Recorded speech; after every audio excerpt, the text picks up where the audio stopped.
Just on a factual point, since we heard a lot about the second speaker, about how backward we Muslims all are, on a factual point, you said that Islam was born in Saudi Arabia. Islam was born in 610 AD. Saudi Arabia was born in 1932 AD. So you were only 1,322 years off. Not bad? Not bad start there.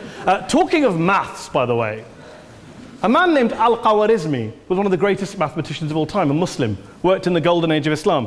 He's the guy who came up with not just algebra, but algorithms. Without algorithms, you wouldn't have laptops. Without laptops, Daniel Johnson tonight wouldn't have been able to print out his speech in which he came to berate us Muslims for holding back the advance and intellectual achievements of the West, which all happened without any contribution from anyone else other than the Judeo-Christian people of Europe. In fact, Daniel David Levering, the author of the Pulitzer Prize-winning historian and author of The Golden Crucible, points out that there would be no Renaissance, there would be no Reformation in Europe without the role played by Ibn Sina and Ibn Rushd and some of the great Muslim theologians, philosophers, scientists in bringing Greek texts.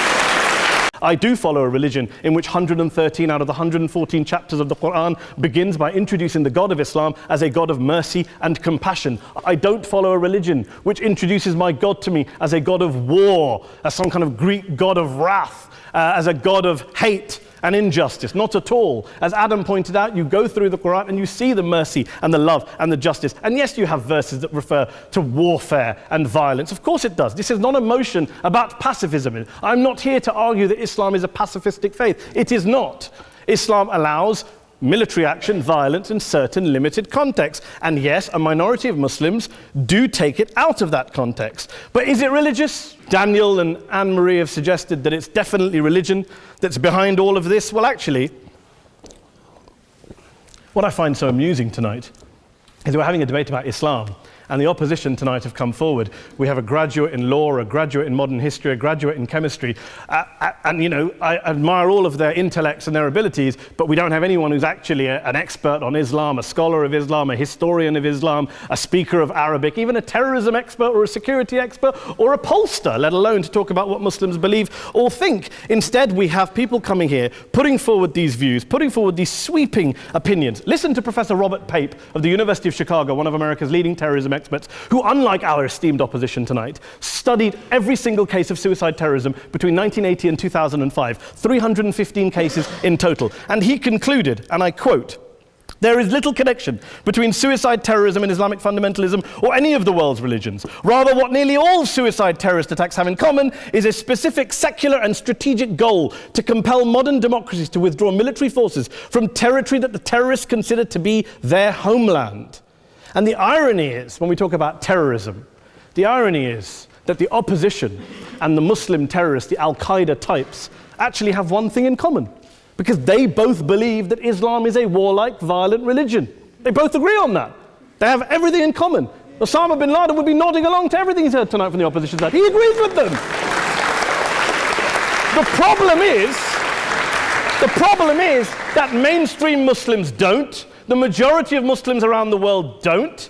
In fact, a gentleman here started quoting all sorts of polls. Gallup carried out the biggest poll of Muslims around the world, of 50,000 Muslims in 35 countries. 93% of Muslims rejected 9/11 and suicide attacks. And of the 7% who didn't, they all, when polled and focus grouped, cited political reasons for their support for violence, not religious reasons. And as for Islamic scholars and what they say, well, Daniel talks about our University of Oxford. We'll go down to Oxford Centre for Islamic Studies, get hold of a man named Sheikh Afifi al-Akiti, who is a massively well-credentialed and well-respected Islamic scholar, who has studied across the world, who in the days after 7/7 published a fatwa denouncing terrorism in the name of Islam, calling for the protection of all non-combatants at all times, and describing suicide bombings as an innovation with no basis in Islamic law. Go and listen to Sheikh Tahir al-Qadri, one of Pakistan's most famous Islamic scholars, who published a 600-page fatwa condemning the killing of all innocents and all suicide bombings unconditionally without any ifs or buts.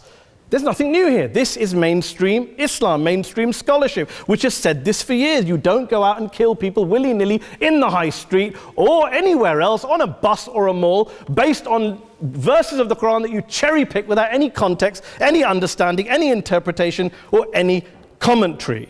Here we are dealing with a 1400-year-old global religion followed by 1.6 billion people in every corner of the world, a quarter of humanity, of all backgrounds, cultures, ethnicities, and yet the opposition tonight wants to generalize, stereotype, smear in order to desperately win this debate.